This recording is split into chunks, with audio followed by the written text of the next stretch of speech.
राधा की आज सुहागरात है। राधा कमरे में आती है, लेकिन हाथ में एक बड़ा सा बैगन लिए आती है। राधा जाकर बैगन को बिस्तर पर रख देती है और खुद भी जाकर बिस्तर पर बैठ जाती है। हाय दैया, ये क्या हो गया मेरे साथ? आज मेरी सुहागरात है और मेरे पति ये बैगन, क्या आज मुझे इस बैगन के साथ सुहागरात मनानी पड़ेगी? क्या किस्मत है मेरी। हाँ, कितने अरमान लिए आई थी कि सुहागरात में ये करूंगी वो करूंगी, लेकिन ये क्या, मेरे हाथ में तो सिर्फ एक बैगन है। अब क्या करूं? अब तो जो करना है इसी के साथ करना होगा। तभी अचानक से वो बैगन बोल पड़ता है, अरे राधा, चिंता क्यों करती हो? मैं हूँ ना, तुम्हारी सुहागरात मेरे साथ है। मैं तुम्हारी सुहागरात को 4 चांद लगा दूंगा। अरे मेरे बैगन पति, आप क्या कर सकते हो? आप तो हो ही इतनी वर्षा, और मेरे साथ क्या करोगे? मैं कितने सपने लिए आई थी, मेरे सारे सपने पानी में धुल गए। मैं बर्बाद हो गई इस बैगन के चलते। अरे ना ना राधा, ऐसा मत कहो, मैं हूँ ना, मैं सब कुछ कर सकता हूँ। अरे मेरे बैगन पति, ये लीजिए, दूध पी लीजिए, शगुन के लिए अच्छा होता है और ताकत भी मिलती है। ये हुई ना बात, अभी दूध पी के ताकत आ जाएगी। काफी कमजोरी सा महसूस कर रहा था, अभी पी लेता हूँ दूध, फिर दिखाता हूँ असली मजा सुहागरात का। आखिर ऐसा क्या होता है कि राधा का पति बैगन बन जाता है, या बैगन के साथ राधा की शादी होती है? क्या राधा सुहागरात इस बैगन के साथ मनाएगी? जानने के लिए कुछ समय पहले चलते हैं। राधा और सुरेश दोनों एक ही ऑफिस में काम किया करते थे। दोनों की मुलाकात हुई, फिर मुलाकात दोस्ती में बदली और फिर दोस्ती प्यार में। धीरे धीरे समय बीतने लगा। एक रोज राधा और सुरेश दोनों पार्क में मिलते हैं। अरे सुरेश, हम दोनों एक दूसरे को कितने सालों से जानते हैं, एक दूसरे से प्यार भी करते हैं, तो क्यों ना इस प्यार को शादी के बंधन में बांध ले, हम दोनों शादी कर ले। तुम क्या सोचते हो? अरे हाँ राधा, तुमने तो मेरी मन की बात छीन ली। मैं भी तो कब से तुमसे यही कहना चाहता था, लेकिन न जाने क्यों नहीं कह पा रहा था। आज तुमने कहकर मुझे हल्का कर दिया। आज ही मैं हम दोनों की बात माँ से करूँगा। अरे सुरेश, अगर तुम्हारी माँ न माने इस शादी के लिए तो क्या करोगे? अरे नहीं नहीं राधा, ऐसा नहीं होगा। माँ मेरी पसंद को ना नहीं कर सकती। वैसे भी तुम देखने में तो काफी खूबसूरत हो, और माँ मेरी खुशी में ही खुशी होगी। मुझे पता है माँ मान जाएगी शादी के लिए, इसके लिए तुम चिंता मत करो। चलो चलते हैं। फिर राधा और सुरेश वहाँ से धीरे धीरे आगे बढ़ते हैं। सुरेश की माँ मधुबाला सुरेश की बात मान जाती है, उसे भी राधा पसंद आती है, और एक रोज राधा और सुरेश की शादी करवा देते हैं एक मंदिर में। इस शादी से राधा और सुरेश दोनों काफी खुश होते हैं, क्योंकि उन दोनों को उसका प्यार मिल जाता है। आप लोगों की शादी संपन्न हुई। अरे बेटा चलो, अब घर चलो बहू को लेकर। अरे माँ तुम चलो, हम आते हैं। क्यों बेटा, क्या हो गया? अरे माँ, हमने मन्नत मांगी थी शादी से पहले कि शादी हो जाएगी तो पहली बार दर्शन करने के लिए मैं वहीं आऊँगा, इसीलिए हम लोग वहाँ जाना चाहते हैं पहले दर्शन के लिए, फिर घर चलते हैं। ओह ऐसी बात है, तो ठीक है बेटा, दर्शन करके जल्दी घर आ जाना, मैं इंतजार कर रही हूँ। फिर मधुबाला जी अपने घर की ओर चली जाती है, और इधर सुरेश और राधा दोनों जाते हैं मन्नत पूरा करने के लिए। फिर राधा और सुरेश एक शिव मंदिर आते हैं। हे भोलेनाथ, हमने मन्नत मांगी थी कि हमारी शादी हो जाएगी तो सर्वप्रथम आपके दर्शन करने आऊँगा। आज हमारी शादी हो गई तो हम आपके दर्शन करने आए हैं, हमारे ऊपर यूं ही कृपा बनाए रखना। फिर सुरेश और राधा दोनों भोलेनाथ को प्रणाम करते हैं और वहाँ से लौट जाते हैं। सुरेश और राधा दोनों घर की ओर लौट रहे थे, तभी अचानक से राधा की नजर एक पेड़ पर पड़ती है जहाँ पर पके पके आम लगे हुए थे।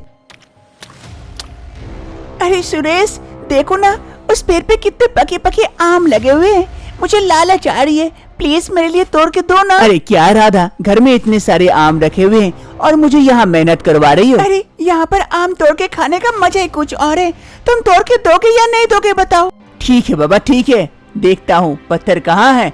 फिर सुरेश इधर उधर पत्थर ढूंढने लगता है, तभी उसकी नजर पड़ती है कुछ पत्थरों पर। वहाँ से वो पत्थर उठाता है और पेड़ पर मारता है। लेकिन उसका निशाना चूक जाता है। क्या सुरेश, एक आम नहीं तोड़ सकते मेरे लिए? अरे रुको ना, देखो इस बार पक्का टूटेगा। फिर सुरेश पत्थर उठाता है और पेड़ की ओर जोर से मारता है। पत्थर धीरे धीरे आम की ओर जाता है। उसी पेड़ पर एक घोंसला बना हुआ था जहाँ पर पंछी अंडा दी हुई थी। वो पत्थर सीधा घोंसले की तरफ आता है। पत्थर आते देख चिड़िया तो उड़ जाती है, लेकिन पत्थर जाके सीधे घोंसले में लगती है, जिससे उसका घोंसला नीचे गिर पड़ता है और अंडे भी टूट जाते हैं। ये देखकर चिड़िया को काफी अफसोस होता है और वो रोने लगती है। अरे अरे अरे, ये क्या हुआ? तुम कितने कष्ट से ये अंडे दिए थे, ये अंडे से बच्चे निकलने वाले थे और ये अंडे टूट गए। अब हमारा श्राप कैसे टूटेगा? हमें फिर से इंतजार करना पड़ेगा काफी समय तक। फिर वो चिड़िया राधा और सुरेश के समीप आती है। अरे मनुष्य, ये तुमने क्या किया? तुमने अपनी लालच के कारण मेरे घोंसले तोड़ दिए, उसमें मेरे अंडे थे। कुछ दिनों में मेरे बच्चे आते। अरे देखो, ये तो बोल सकती है। हाँ, हम बोल सकते हैं। और तुमने अपने लालच के कारण बहुत बुरा किया, हमारे घोंसले तोड़ दिए, अंडे तोड़ दिए। इसका भुगतान तुम्हें करना होगा। अरे क्या बकवास कर रही हो? छोटी सी चिड़िया हो फुद्दी भर की और मुझे बोलने आई। चलो भागो यहाँ से, वरना एक ढेला तुझे भी मारूंगा और टीवी यही खत्म हो जाएगी। एक तो तुमने गलती की, पाप किया, हमारे अंडे तोड़कर ऊपर से हमें डरा रहे हो। हम एक परी हैं, हम अपने श्राप को टूटने के लिए यहाँ आए थे। हमें भी श्राप मिली थी, जब तक हमारा बच्चा नहीं होगा तब तक हम श्राप से मुक्त नहीं होंगे। और तुमने हमारे अंडे को तोड़कर हमारे श्राप को और लंबा कर दिया। अब मैं भी तुम्हें श्राप देती हूँ, तू भी अपना स्वागत नहीं मना पाएगा। जा, तू ही आज ही तो बैगन बन जाएगा। जब तक हम इस श्राप से मुक्त नहीं हो जाते, हमारे अंडे से बच्चे नहीं निकल जाते, तब तक तू बैगन बना रहेगा। क्या बकवास कर रही हो? ये फालतू की बातें कहीं और जाकर करना है। ये श्राप कुछ नहीं होता। चलो राधा, चलते हैं यहाँ से। फिर सुरेश और राधा वहाँ से जाने लगते हैं कि अचानक से उस चिड़िया का श्राप काम करने लगता है और अचानक से सुरेश के शरीर में अजीब सी चीज होने लगती है और देखते ही देखते सुरेश वहाँ से गायब हो जाता है। राधा जैसे देखती है कि सुरेश नहीं है, वो चिंतित हो जाती है। अरे सुरेश, सुरेश कहाँ चले गए तुम? सुरेश, सुरेश। राधा इधर उधर ढूंढने लगती है सुरेश को। तभी नीचे से आवाज आती है। अरे राधा, मैं यहाँ हूँ, नीचे देखो, नीचे। अरे सुरेश, ये क्या हो गया? तुम बैगन बन गए कैसे सुरेश? अब क्या होगा? हे चिड़िया, हमारे पति को माफ कर दो, इससे बहुत बड़ी गलती हो गई और अपना श्राप वापस ले लो। अरे नहीं नहीं, ये नहीं हो सकता है, ये श्राप है, सिर्फ हम दे सकते हैं, वापस नहीं ले सकते। अब इसे अपने कर्मों की सजा मिलेगी। अब जब तक हमारे अंडे नहीं होते और उसमें से बच्चे नहीं निकल आते, तब तक तुम्हारे पति बैगन ही रहेंगे। अब हमारा श्राप भी टूटेगा बच्चे होने से, तभी इसका भी श्राप टूटेगा और वापस इंसान होगा। उससे पहले कुछ नहीं हो सकता है। ये सुनकर राधा काफी मायूस हो जाती है। अरे राधा, ये सब कुछ इतना बड़ा बड़ा कैसे हो गया? अरे कुछ भी बड़ा नहीं हुआ है, आप छोटे हो गए, अब कुछ नहीं हो सकता है। चलिए घर चलते हैं। फिर राधा और सुरेश जो बैगन बन चुका था, दोनों घर की ओर चले जाते हैं।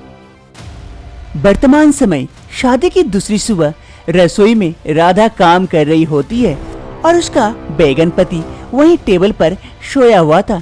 तभी राधा की सास मधुबाला वहाँ पहुँचती है।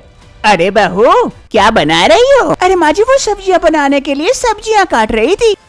अरे बहू, कल से सुरेश नजर नहीं आ रहा है, कहीं गया है क्या? तुझे बोल के गया है? अरे हाँ माँ जी, वो बाहर गए हुए हैं, कल रात को ही गए हैं, काफी इम्पोर्टेंट काम था इसलिए आपको बोल नहीं पाए, जल्दी जल्दी में निकल गए। ओह ठीक है, एक काम कर बहू, जा तू उधर बना, मैं इधर तेरी सब्जियां काट देती हूँ। अरे नहीं माँ जी, मैं कर लूंगी। अरे जाना बहू, मैं तेरी मदद कर दे रही हूँ। ठीक है माँ जी। फिर राधा जाकर दूसरी ओर खाना बनाने लगती है, वहीं उसकी सास मधुबाला इधर सब्जियां काटने लगती है। सब्जियां काटते काटते मधुबाला जी राधा के पति बैगन को उठाती है और जैसे उस पर चाकू चलाती है, उसका ऊपर का डंठी कट जाता है। जैसे राधा की नजर उस पर पड़ती है, राधा दौड़े दौड़े वहाँ पहुँच जाती है।